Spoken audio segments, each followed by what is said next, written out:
Faly miarabantsika rehetra indray izay mivady ao anatin'ity fandarana ity ny tenako Bishop Patrick Andrenarivo manona ny fahasoavan'Andriamanitra ho antsika tsirairay avy. Dia ampifaliana koa ny entiko miarabantsika mpijery finaritra amin'ity ity tenako Révérend Faly Andrenarivo no miaraka aminao anatin'izao fandarana izao ary manasanao vetrany izay naraka ny fandarana hatramin'ny farany fa dia tena finaritra ity an'ity ary mino fa hikasika anao indray Andriamanitra ao anatin'ity fandarantsika ity indray androany. Révérend Faly manana fotoana tena lehibe dia lehibe tsika anankiroa ao anatin'ity volana septambra sy oktobra ity. Ny anankiray dia ny fito alahady izay resantsika ny hoe ny fanomezan'Andriamanitra. Ny anankiray kosa dia ny séminaire mandritra an'ity septambra sy oktobra ity izay resahana ny hoe miaina amin'ny surnaturel. Eny Bishop efa nanomboka moa tsika araka ny tokony izy tamin'ny alahady 18 septambra teo nanomboka fito alahady. Tsara ihany mampafantatra antsika mpijery fa fito alahady moa dia hoe misy alahady anankifito izany misesy no iarahantsika ao anatin'ilay izy. Misy lohahevitra mahafinaritra be moa izay nomeny tompo antsika amin'ity fito alahady ity amin'ity taona 2016 ity izay manana lohahevitra lehibe sady mafonja miresaka ny antsoina hoe fanomezan'Andriamanitra izany. Raha tsy tonga dia hiditra amin'ny toyana isika tsara kely angamba ohatra hoe manao fampatsiahivana kely hoe ohatrany ahoana ny zavatra nitranga tamin'ny alahady teo fotsiny ohatra. Ny zavatra nafinaritra moa izany ny Bishop mazava ho azy ny tena mahasamy hafa sy mampiavaka ny fotoana rehetrarehetra dia ilay hoe ilay fanatrehan'Andriamanitra ray satria fivoriana rehetra tsisy fanatrehan'Andriamanitra dia ohatra fivoriana rehetra ihany. Faharoa dia indrindrany koa ny ten'Andriamanitra izay tena hoe re mihitsy izay tena hoe mikasika manasitrana manova tonga amin'ny teny baiboly hoe mandefa ny teny izy anasitrana ary anafaka ny olona anaty longosany anjenany. Renao mihitsy hoe misy zavatra tena misitona anao miakatra betsaka moa ny olona indrindra amin'izao fiainana izao Bishop tena hoe kivy reratsaina izay moa ny tena marina araka ny teny soratra masy hoe tena reraka ny fon'ny olona tena reraka ny fon'ny olona ary araka ny soratra masy ihany araka ny Isaia 60 hoe aizina manary mantany renao mihitsy hoe miraparapa ny olona anatin'ny izy fa rehefa tonga ny ten'Andriamanitra dia tonga ny teny baiboly hoe ten'Andriamanitra no fahazavana dia mame fahazavana anao mame fanantenana anao ary mampafantatra anao indrindrany ny tokony atao. Araka ny tenao moa raha nijekentsika amin'ny fandarana manokana tamin'ny alahady voafanomboana dia tena renao mihitsy mikasika Andriamanitra tamin'ny olona. Tsika moa ny arivan'iny nanao ohatra ny vavaka ho an'ny olona koa izay voafatotra misy vavaka fanafahana. Ohatrany resaka mikasika ny fahefana sy ny herin'Andriamanitra. Resaka fahefana sy ny herin'Andriamanitra iny tsika dia tao anatin'iny moa raha tany an-tanjombato manokana fotoana misy be dehibe ny olona kasihan'Andriamanitra. Misy moa izany tena hoe tena fatoran'ny olona ohatra ilay fatoran'ny fanahy maloto ohatra ilay ramatoa anankiray izay mivavahana efa 20 taona izy kibony ngeza be dia misy zavatra mandehandeha eo. Dia ny zavatra nitranga rehefa mivavahana moa izy tena fan'Andriamanitra dia teo eo ihany ny kibony tena ngeza be izy tsy be foka fa ny kibony ohatran'ilay zaza ohatran'ny efa tsy haiko efa mandray 7 ve sa 9 volana ireny fa tao anatin'ny vavaka sady afaka izy no lasa fitina ilay kibony lasa letsy ilay kibo teo. Ny anankiray koa ny siram-pianakaviana tahaka izay nitondra bekizy niditra tao am-piangonana izany hoe somary nanana olana izy aretina tadidiko tsara moa ilay anankiray ny anarany fiteneniny dia indraindray ohatran'ny hoe tapaka lalandray izy dia paralysé ny ilany rehetrarehetra izany hoe tsy mihetsika izany fa rehefa tao anatin'ny vavaka izy rehefa nivavahana izy tao anatin'ilay vavaka fanafahana iny dia afaka nandeha tsisy bekizy tena hoe sitran'Andriamanitra. Betsaka raha ny fahagagana ny tranga na tamin'ny alahady na ny tao aorianan'ny lahady maro be ireo olona izay mandefa fijoroana vavolombelona aty aminay ary raha ny fotoana no hoe jerena dia tsy ampy valam-parana iresana an'izany rehetra izany fa itoy angambontsika tamin'ny alahady tsika dia niresaka ho an'izay nanatrika niresaka mikasika hoe ny fahamarinana. Ny fahamarinana dia fanomezana avy amin'Andriamanitra ary io fahamarinana io dia nomen'Andriamanitra antsika mba hitsika manjaka amin'ny fiainana. Zavatra anankiray faharoa niresahana koa tamin'ny alahady dia hoe ny fanomezana lehibe indrindra nomen'Andriamanitra dia ny fanahy masina. Ny fanahy masina dia tsy iza fa Andriamanitra ihany. Ny fanahy masina tsy hoe herin'Andriamanitra aza adino fa Andriamanitra dia fanahy. Ka ny fanahy masina dia tsy iza fa Andriamanitra ihany fanahin Jesosy Kristy iza dia resaka kotsika mikasika ny amin'ny ny fahefana sy ny hery ho Jesosy hoe fanomeko fahefanareo andresy ny hery rehetra izay nanany fahavalo ary nitsaka koa ny maingo sy ny menarana. dia nyresakytsika hoe ny fahavarana zany dia tahaka ny menarana tahaka ny maingina dia ohatrany ahoana moa zany ny menarana rehefa miasa dia lavabe mola izy fa tsy everitsika intsony fa tsara ianao manatrika an'ilay fotoana ary marobe ny olona nandray fanafahana sy fanasitranana ary fiovana atao anatin'ny fotoana rehetra nandritry ny alahady iny ka amin'ity alahady indray tsika dia hitoy izy zavatra iny tisy teo maromaro indreo resahantsika amin'ny alahady zao fa raha ny tena marina moa na dia ho tapitra azy ty fito alahady ty raha miresakytsika hoe fanomezan'Andriamanitra tsy ho ampy ny fito alahady satria tena tsy tambo isaina ny fanomezan'Andriamanitra atsika ary fanomezana maimaim-poana ilay izy baiboly dia milaza ao bokin'ny Jakoba toko voalohany 1:17 tiako raha mba hovakinao kely miresaka ny hoe ny fanomezan'Andriamanitra io Jakoba toko voalohany ka 1:17 ny toko vaketsika ny Jakoba toko voalohany 1:17 fa toy izao amin'ny anaran'i Jesosy to ny fanomezan-tsoa rehetra sy ny fanomezana tanteraka rehetra dia avy any ambony ka midina avy amin'iray ny fanazavana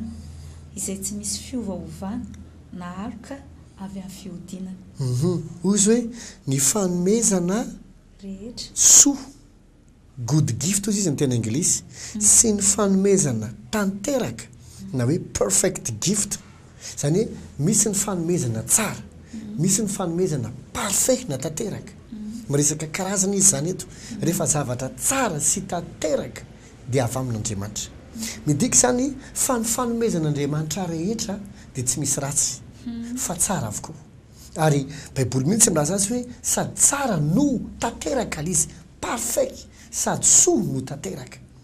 mba azonao an-tsaina ave hoe omena cadeau parfait anankiray ianao mba azonao an-tsaina ave zany hoe inona zany cadeau parfait Andriamanitra zany tsy mameantsika zavatra tsy ilaina na ambokambony zavatra sendra mba nisy tao aminy no omeny atsika fa ny zavatra soa sy ny tanteraka no omeny atsika. Zany hoe azo antoka zany bishop fa araka ny teninao hoe rehefa Andriamanitra mame fanomezana ny azo antoka dia izao ny tena tsara indrindra no omeny atsika dia zavatra mihoatra ny eritreretintsika mihitsy ary indraindray satria rehefa Andriamanitra zany mame zavatra ohatrany hoe misy karazan'olona zao rehefa fantatra hoe rehefa mivolanao izy dia fantatra hoe fa tsy ame 1000 francs nao mihitsy zay mahatonga anao mahasary foana hoe rehefa tsy manam-bola dia ianona tsony fa iny mame sady mame misimisy iny fa rehefa fotoana nefa olo-kafa indray ny eritrereto izy ianao indray tena sarotra maka vola amin'iny fa efa azoazonao an-tsaina koa hoe ohatrina ny mety omeny ianao na zavatra ataonao nefa ny eto mahafinaritra dia hoe Andriamanitra rehefa mame zavatra ozy izy le soratra masina teo mahafinaritra dia izao zavatra tena topy raha izay ny ilazana azy tena tsara no men'Andriamanitra atsika ary misy olona mantsy indray mieritreritra hoe ny fanomezan'Andriamanitra ve tena azo tsapaitanana ndreka vakitsika ny Hébreu toko 9 ka 9:4 Hébreu toko 9 ka 9:4 zay mampiseho tsara mihitsy ny ten'Andriamanitra fa tena azo testena mihitsy ny atsara ny fanomezana zay omen'Andriamanitra. Hébreu toko 9:4 fakto izao amin'ny anaran'i Jesosy tompo fa izay efa no hazavaina indray mandeha sady efa nanandra ny fanomezana avy any an-danitra sy efa nandray ny fanamasina. Jerevy tsara ozy hoe izay efa no hazavaina indray mandeha sady efa nanandrana ny fanomezana avy any an-danitra efa nanandrana amin'ny baiboly tena anglisy dia zao ny vakiny hoe ozy hoe and have tested the heavenly gift zany le fanomezana ity dia avy any an-danitra ary tena azo testena azonao tena gotena azonao tsapaitanana azonao ivelomana hitany masonao hoe tena Andriamanitra ave ohatr'izao izy rehefa mitranga amin'ny fiainako dikasay zany tsy zavatra mampanitsidina no omen'Andriamanitra atsika tsy eritreritra mampitsingevangevana no omen'Andriamanitra atsika tsy resaka ideolojia na filozofia ny zavatra zay mahatonga atsika ohatra lasa mborimborina fotsiny fa zavatra tena azo iainana zavatra tena azo tsapaitanana ary amin'ny fotoana omen'Andriamanitra anao io amin'ny fotoana tonga anatinao io raha izy koa ohatra hoe na fahamarinana ohatra na ny fanamasina ohatra na ny herin'Andriamanitra ohatra na ny finoana ohatra na ny rahan'i Jesosy ohatra zany rehetra any dia fanomezan'Andriamanitra amin'ny fotoana zany tonga anatinao dia azo etsehana afana manova zavatra sy mamadika zay zavatra spirituel ho lasa materiel eo amin'ny fiainanao. Ndreka vakitsika Timoty 2 toko voalohany ka 9:5 zay mampiseho zany zavatra resahako anao zany. Hoy soratra masina ary noho izany dia mampatsiaro anao mba hamelomanao fanomezam-pahasoavana avy amin'Andriamanitra izay izay ao anatinao azafady tamin'ny fametrahako ny tanako ozy izy hoe mampatsianao a mba amelomanao amin'ny tena izy de hoe to stir up the gift of God zany hoe mba hanetsehanao le fanomezan'Andriamanitra the gift of God amin'ny teny gasy moa izy de hoe fanomezam-pahasoavana zany hoe io fanomezana io fahasoavana omen'Andriamanitra anao io azo etsehana azo etsehana le izy dika zany tsy hoe nandray anao androany dia lany daty iny dia manaraka indray vao misy tsia ny fanamasina ohatra amin'ny fotoana miditra ao anatin'ny olona anankiray afaka mihetsika ao amintsika ny fanamasina afaka mitarika antsika isan'andro izy afaka manolotra aina antsika isan'andro izy afaka mamery antsika isan'andro izy afaka mampitraka antsika isan'andro izy raha malahelo isika afaka mampifaly antsika izy ataontsika kivikivy afaka mame courage antsika izy amin'ny zavatra rehetrarehetra ny fanamasina afaka mamatsy afaka manokatra lalana tsy indray mandeha tsy amin'ilay andro andraisanao azy ihany fa isan'andro ny fanomezan'Andriamanitra dia zavatra azo etsehana tahaka izay koa ohatra ny herin'Andriamanitra rehefa tonga ao anatsika ozy izy rehetra nandray azy dia nomeny hery ozy efa efa nomeko hery ianareo anitsaka mainka tsy nomena rano ary andesy ny hery hafa rehetra izay anana ny fahavalo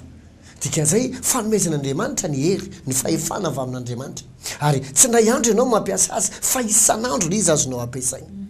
fa Paoly eto miteny hoe mampatsiaro anao mba hamelomanao na hoe hanetsehanao le fanomezan'Andriamanitra izay ao anatinao no zany tena ino tsara le fanomezan'Andriamanitra dia zavatra parfait zavatra tsara sady parfait donc isaky ny maniry zavatra tsara ianao na hoe ahoana inona ny tena mety amin'ity trangan-javatra ity ahoana ny tena mety amin'ity eo nanetsehanao le fanomezana mba ahafahanao mitesika izy migoty an'le izy satria azo etsehana le izy ary azonao ifalena zany hoe raha ny tena marina zany azo tsapaitanana iainana mihitsy le izy satria ohatra ny teninao teo bishop ny olona mieritreritra hoe ohatra ny hoe raha isina manitsidina zay le tena Andriamanitra fa tokony hoe raha tena arak'izay soratra masina zay zany azo tsapaitanana le izy afaka hitanao mihetsika any anatin'ny asanao any afaka misy fetraikany any fiainam-pitiavanao any afaka misy fetraikany satria maro ny olona amin'izao fotoan'izao mety mifampitola amin'ny zavatra maro ohatra hoe mety ataky ny fahavalo mihitsy hoe misy olona zao ohatra n'izany bishop ohatra ny hoe rava tokantrano rava fiainam-pitiavana amin'le hoe misy olona moa ndraindray koa tsy matata ny fahasambarany sasany dia ohatra ny hoe misopatra fahatsonjotro zao dia lasa ohatra ny hoe lasa simba fiainan'olona sotra n'izany dia eo ny teboka hoe azonao ohatra ny hoe porofona azo tsapaitanana le fanomezan'Andriamanitra izay ampatsara mihitsy ny fiainanao mahatonga ny fiainanao araka ny teny Baiboly hoe agréable parfait azonao tena hoe iainana mihitsy le izy ka mahafinaritra n'izy ity zany bishop ny fanomezan'Andriamanitra zany dia tena ampy aso ny fiainantsika amin'ny lafiny rehetra ny olona moa amin'izao fotoan'izao dia mila vola mpampatsara ny fiainako rehetrarehetra mihitsy vola mety eritreretany hoe mampatsara ny fiainam-pitiavana vola ny eritreretany hoe hampatsara ny mety hoe tsy haiko hoe amin'ny fiainana ohatra ny hoe te hanana projet izy na manana nofinofy izy dia eritreretany hoe vola daholo eto nefa mahafinaritra dia hoe ny fanomezan'Andriamanitra tika dia afaka miperfectionner sady azonao afaka tena hoe iainana hampatsara ny lafim-piainanao rehetrarehetra Paul de lasa ambarana antsika azy moa zany ao amin'ny bokin'ny Timothée any toko voalohany Timothée voalohany toko fahaefatra ka ny andininy fa 7:10 Timothée voalohany toko fahaefatra ka ny andininy fa 7:10 ahoana ny vakiny amin'ny anaran'i Jesosy aza tsy mitandrina ny fanomezam-pahasoavana izay ao anatinao hoy izy hoe aza tsy mitandrina ny fanomezam-pahasoavana hoy izy amin'ny teny anglisy neglect not the gift that is in thee zany hoe aza tsy niavinao aza hodinao fanina aza tsy tandremanao le fanomezan'Andriamanitra izay ao anatinao amin'ny fotoana zany Andriamanitra mamey antsika le fanomezana dia tsy zavatra ety amin'ny tanina fotsiny le izy tsy ety an-tanina fa ny anaty ary ny minitra io any anaty dia afaka iainana isan'andro afaka mitera-bokatra isan'andro ety amin'ny tananao tsy mety ozy ngamitsika hoe fanomezan'Andriamanitra dia vola fotsiny non melohan'ny vola sy ny fahasalamana sy ny fiainam-pitiavana ny zanaka sy izay mety zavatra rehetra ilainao avy amin'Andriamanitra dia zava-panahy no omeny voalohany dia ataony anatinao iny dia iny tsy tokony tsy niavinao fa azonao etserina foana iny dia ho testenao ny atsara le izy dia afaka itenenao tahaka ny soratra masina hoe ny fanomezana tsara fanomezan-tsosy ny tanteraka dia avy amin'Andriamanitra ka amin'ny alahady zao no manomboka tsy hoe manomboka amin'ny alahady zao no mitoy ny fito alahadyntsika ka iresakitsika fanomezan'andriamanitra maromaro indray inona lay izy ho anareo zay efa tonga tamin'ny alady teo a amin'ny alady zao mbola mitoy tsika ho anao zay tsy tonga tamin'ny alady teo a tsy hoe koresina anatrikely teo anao dia tsy afaka tonga fa mbola afaka tonga ianao amin'ny alady zao a handray ny satria zavatra vaovao foana no resantsika isan-kalady azy zay voarainao dia tehirizo dia etseo aza tsinitsiniavina fa ho hitanao ny ateraka izany eo amin'ny fiainanao ny anankiray koa tiako mpahafantarana antsika isan-kariva rehefa talata larobia alakamisy a dia misy fotoana zay antsoina hoe iresantsika eny amin'ny hoe miaina amin'ny surnaturel miaina amin'ny surnaturel zay mampianatra anao hoe possible ve nafahana miaina amin'ny surnaturel tokoa amin'ny fiainana andavanandro ahoana ny fomba fiainana amin'ilay izy raha toka possible lay izy raha sy possible dia satria nahoana ny tsy possible lay izy sy namany sy namany ahoana ny fomba ivelomana amin'izany isanandro sanandro inona ny zavatra tokony atao inona ny vokatra mety ho hitanao sy namany maro mikasika ny hoe miaina amin'ny surnaturel izany rehefa talata larobia alakamisy amin'ny dimy sasany ka hatramin'ny enora sasany ao amin'ny raiky ny eny Tanjombato ny fiangonana saina eny Tanjombato dia rehefa talata sy larobia ary zoma ny talata sy ny zoma dia amin'ny 12 sasany fa ny larobia kosa amin'ny 2 ora sy sasany eny ary tapitra sady fandarantsika bishop fa manentana antsika rehetra izay ho avy atsakana avaka n'izaniza tongava mandrakariva izay dia vonandrianao ary vony karakaranao arak'izay azony atao hasoanao izany ka dia izay no mamarina fandarantsika angambany hatrao bishop eny ary fa dia samy mitomba fahasoavana raha ohatra anao ka mila fanontaniana efa eo fahitalavitra io ny telefona azonao antsoina fa vonandray anao ampitiavana sy ampanajana izay veloma tompoko